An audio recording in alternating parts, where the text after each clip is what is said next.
Good evening, everyone, and welcome back to my channel.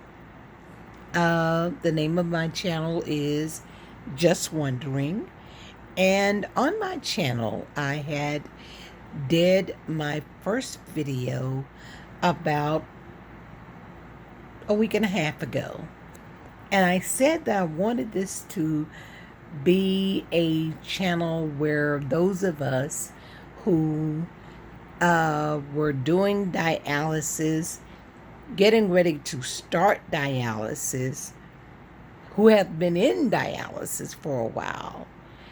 And though we've had challenges and different things, um, I thought it was important to have a channel where people were not just complaining about dialysis, because at the end of the day, dialysis does give you life, and I remember when hearing for the first time that my kidneys were failing, I was like, oh, wow. What to do with this one? Because I'd been diabetic for almost 30 years at the time and never had any major um, things to happen. But in 2014, just kind of like the bottom fell out. I remember going to the ER because I had cut my foot. And I wanted to go in because I was like, okay, let me go in now and get them to take care of this, get them to look at this, because, yeah, we don't want any amputations. No, we're not doing that. But once I got there, all of a sudden they just started pulling out all this different equipment. And I was like, what are y'all doing? And they told me, they said, Miss Johnson, we're going to keep you. I was like, again? Because that was something I was used to hearing. And so they put me in and they ran all kind of tests. They checked my heart. They did sonograms on my heart, on my legs, all of this. And I was like, okay, seriously, y'all? I just came in here because I had an ulcer on my toe. That really was all. But by the fifth day, a cardiologist walked into my room and said, ma'am, did you know you had a damaged heart valve?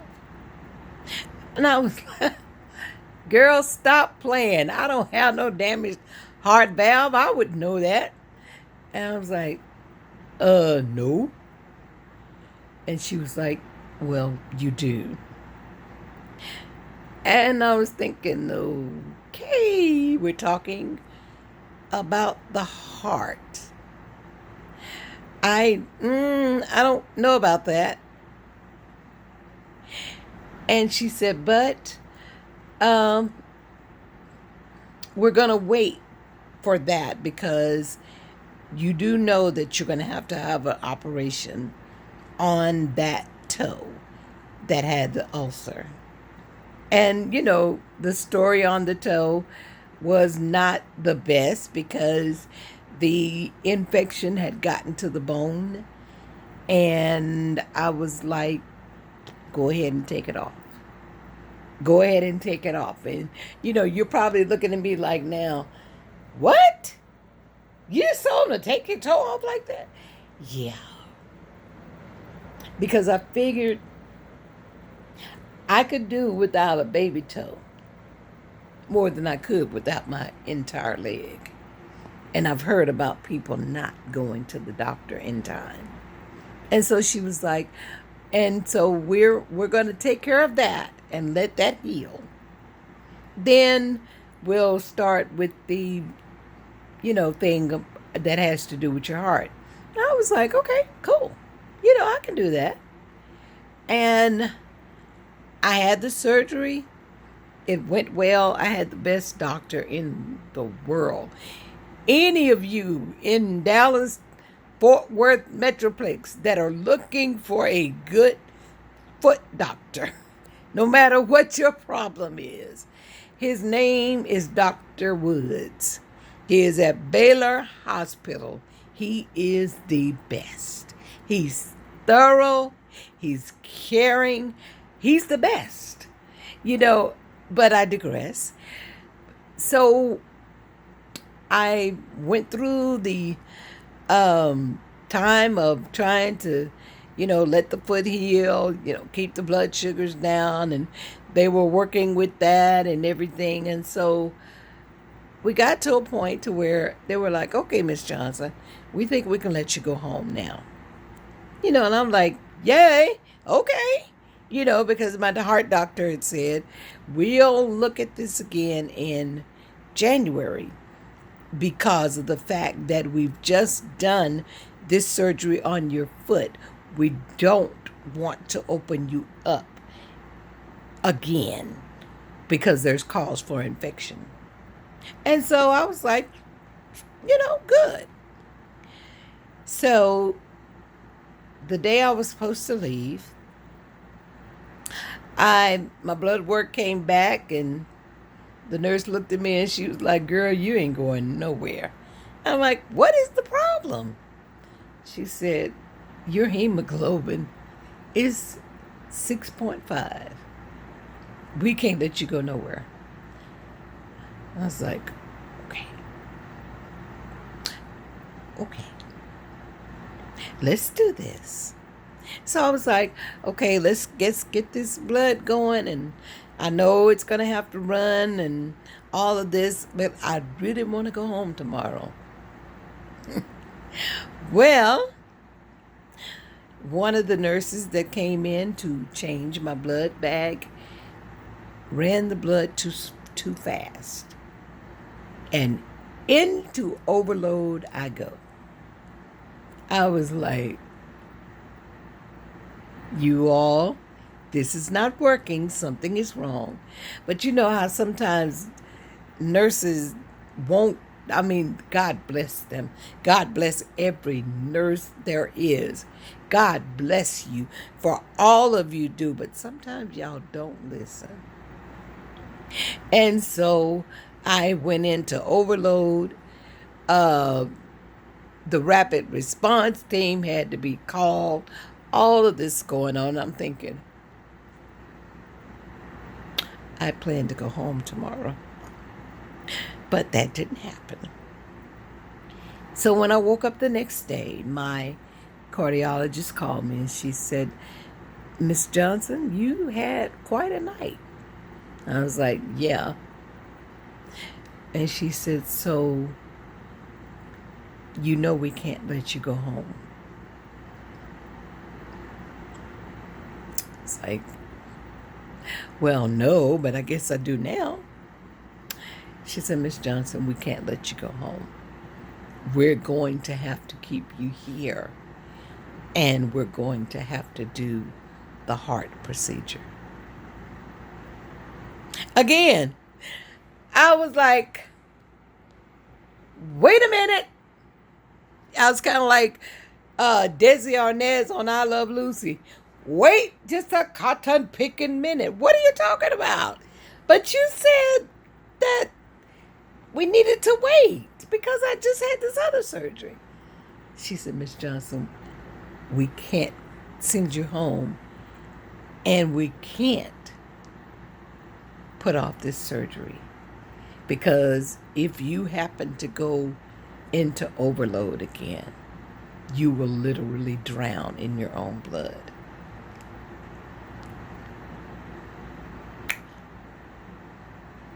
Wow. I was like, oh my God, I just came in here because I had a sore on my foot. But That goes to show you that it's always good when you know something is wrong. Go and get it checked out. Don't wait.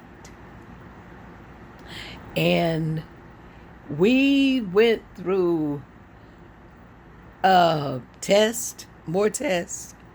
We discussed the idea of a non-invasive procedure where they would just go in and, you know, correct the error. And I was like, oh, okay, that's cool. I can do that.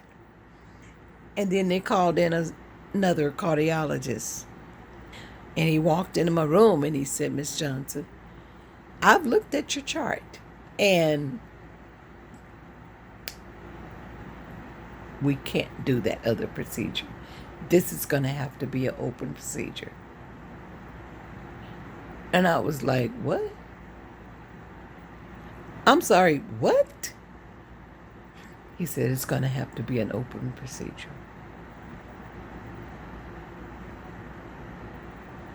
And I was thinking, oh my God. Oh my God. And so they told me, they said, and a lot of times after heart procedures, you do have to go on dialysis temporarily. So we might have to get you set up for dialysis just for those few days afterwards. I was like, okay. My doctor was really sweet, though. He encouraged me and he told me, he said, Miss Johnson, he said, you're going to be all right. He said, because I prayed for you and you're going to be fine. And I was like, okay. And he said, I was like, so when have you scheduled this? He's Monday morning.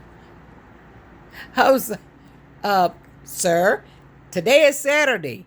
Really? Monday? He said Monday morning. And so, of course, all of Sunday night, I could not sleep. I just laid there, just kind of in a daze. I knew what was going on, but I just kind of removed myself. And about 3 o'clock that morning, my daughter called me. And she was crying. She was away at school, and I had told her, don't leave school. I want you to go ahead and stay up there. We will call you. And she called me and she told me, she said, Mama, I've been trying to sleep all night long and I just have not been able to. And I always taught my daughter to pray. And I asked her, I said, okay, so here's what we're going to do. We're going to the throne of grace and we are going to pray. And I want you to tell God exactly what you want him to do. And she did. And I'm not going to share that with you because then I'd go into tears. But I know it ended with, God, I need my mama. And keep in mind, I was expecting a grandbaby, my first grandbaby, in July of that next year. We went through the surgery. I went through my first bout of hemodialysis. They put a deal in my neck. I had things coming out of my chest. I stuff everywhere. Honestly, I felt like Frankenstein because I was like, I've got stuff everywhere. And I did the hemodialysis, and I had to do it for like 3 days. And afterwards, they were like, you're okay. Your creatinine level is down, and we think you're going to be okay. So we moved forward. And here's the thing that I am not sure why this is not told to people who are diabetic. When they're talking to you about your diet and how that taking care of your kidneys is very important, they forget to tell us that as early as possible, you need to cut back on potassium intake. I didn't know that. My favorite vegetables were spinach, tomatoes, and potatoes. My favorite fruit was bananas. I wasn't satisfied until I had 2 a day. But what I did not know was those things were taking a toll on my kidneys.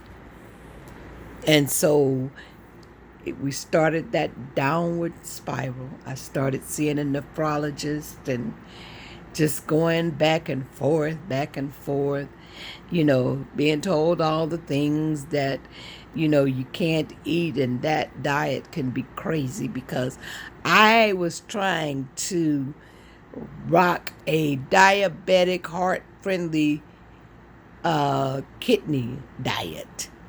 And that's almost not possible. I cut back significantly on what I was eating, cut back on different meats that I liked. All of that stuff was going on. And I was hoping that my kidneys would get better. But yeah, they didn't. And so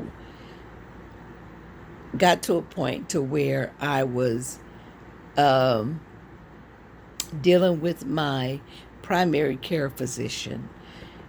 And she had said to me, she said, "Miss Johnson, have they talked to you about dialysis?"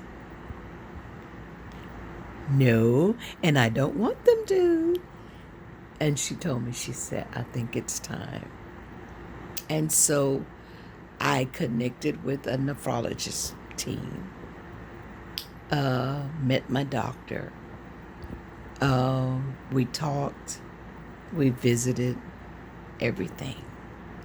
The other thing that I had to deal with as a result of my kidneys failing was my hemoglobin.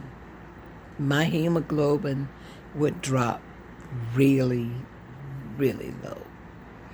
And I would have to get shots and blood transfusions and all kinds of things to keep it up.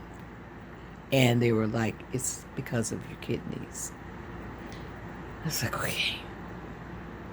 So when we discussed that it was time, that was again when they started talking to me about PD versus hemodialysis. And I was afraid of both, just afraid of dialysis, period. No one who has to take dialysis is not afraid when they first hear it. But after talking to both my primary and my nephrologist, we chose PD. I went through and got the surgery done to put the port in my stomach, went through the 6 weeks of training and everything, and started it. That first night was scary. Oh my God, am I going to remember to do everything? Am I going to remember to do everything right? Oh my God, what am I going to do? But after the first time, I was good. Now, I'd be lying if I told you that I hadn't had any problems. Yes, I have. I've had to be hospitalized um, because my port had slipped out of place. And so I actually stopped draining as I should.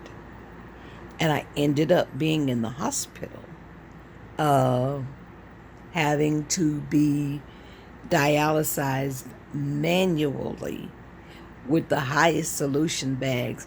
And this was done after the surgery. And get things corrected because I was bloated. I looked like I was about 6 months pregnant.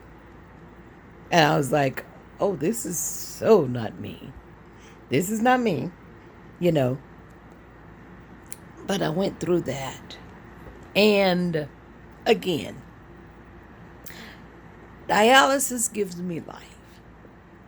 People have asked me, so Miss Johnson, what motivates you to do your dialysis?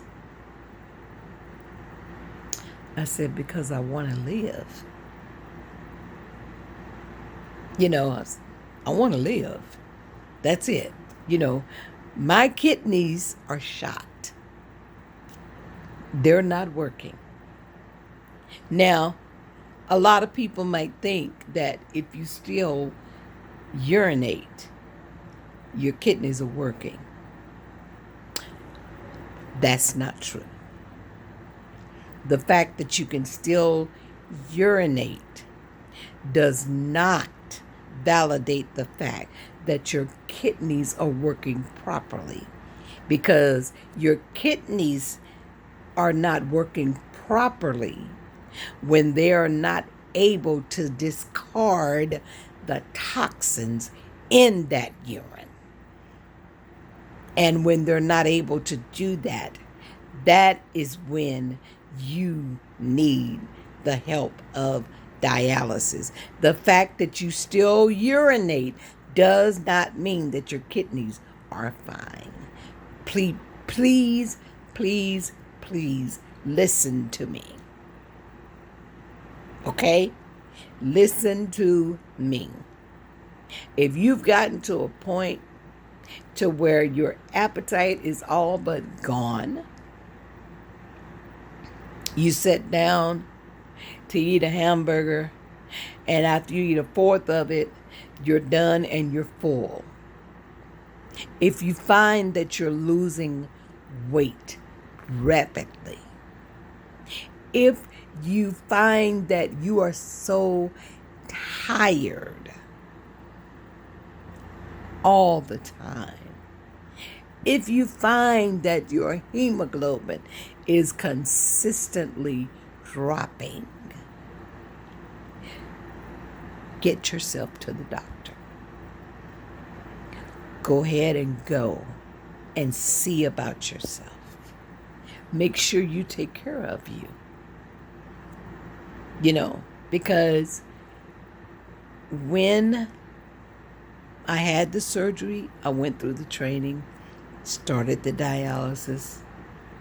I was like, oh, okay, this is going to be a breeze. I'll be able to do this. Yeah. Until those times came where, okay, something's not right. And I'm the type of person, I believe in going to see my doctor when things are wrong. But as I say, I've been doing it now for a year. I have days when I am tired, I am exhausted. All I want to do is get up in the morning, disconnect from my cycler, put in my vitals that I took the night before, and check my vitals for that morning and get back in the bed. And that's where I am. That's where I am. Yes, I have those days. Yes. But then I have those other days where I get up in the morning, I disconnect from the cycler, And I'm like, wow, this is going to be a good day. And I get up and I move around. I do stuff in my house that I possibly not been able to do, because I was in that way of being tired. And when you're tired, you honestly don't feel like doing anything. You know, I live by myself. My daughter is not far from me, and I have family around me, but I live by myself. And so if I wake up in the morning and I'm like, nothing's happening today, I'm okay with that. I'm okay with that. I'm not married. I don't have a significant other. It's just me and Jesus.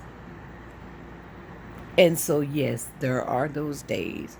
There are those days where I'll feel good and I'll just overdo it. Oh my God, I feel good. Let me do this. Let me do this. Let me do this. Let me do this. And then the next couple of days, I'm like, okay, I think I did too much. Yeah, those days happen. But at the end of the day, PD dialysis gives me life. You know, I get to do it right here in my home. I get to do it while I sleep. And I posted another video earlier and you guys can see it, of my grandson dancing. And I said, this is my reason to live. Because he and my daughter give me life. Last week was one of those weeks where I didn't feel good.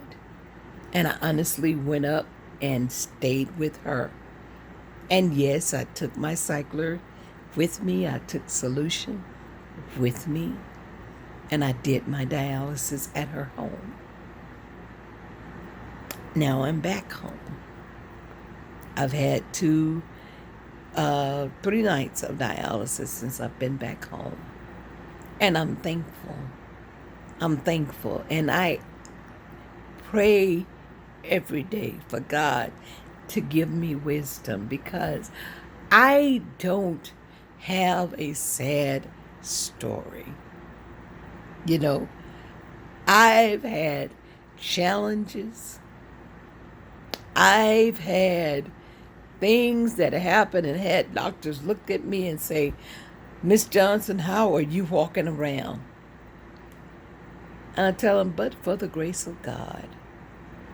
And the fact that as women, we just keep going. We just don't stop, But I don't have a sad story.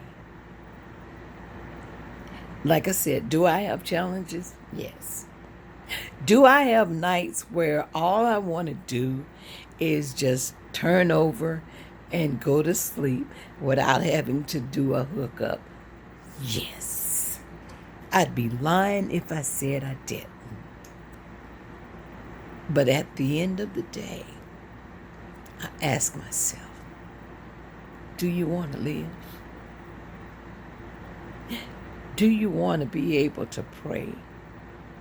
Do you want to be able to spend time with your daughter and your grandson, my babies? I'm Nana. I'm Mama. And the answer is yes. And so it's then get up.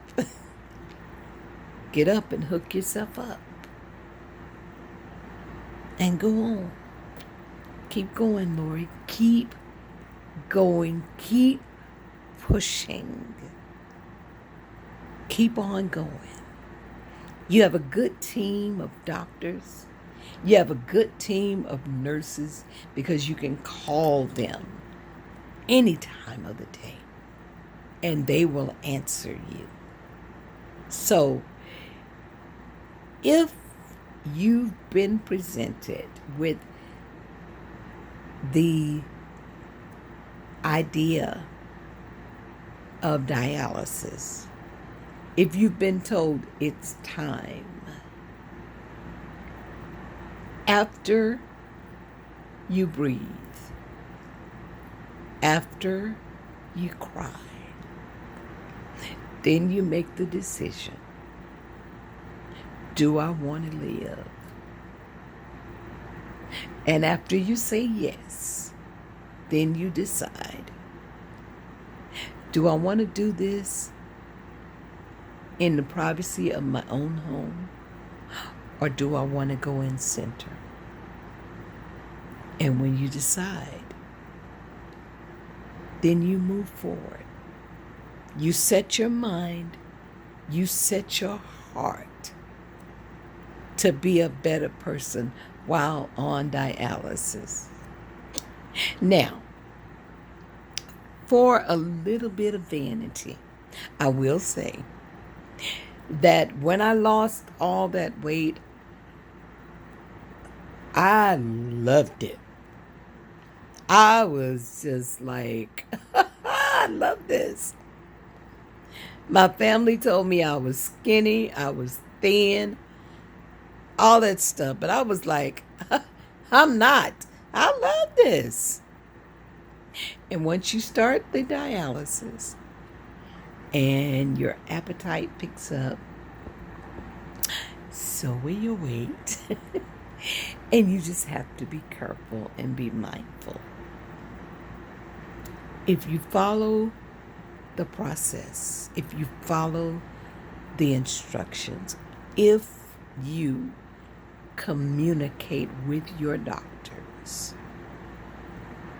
dialysis will give you life more than grief. I promise you. God bless each and every one of you. And if you enjoyed this time with me, please give me a thumbs up, like and subscribe, and let's have a conversation. Let's form a community where we talk about what it's like to be on dialysis and the actual blessedness of being on dialysis. God bless you. Good night.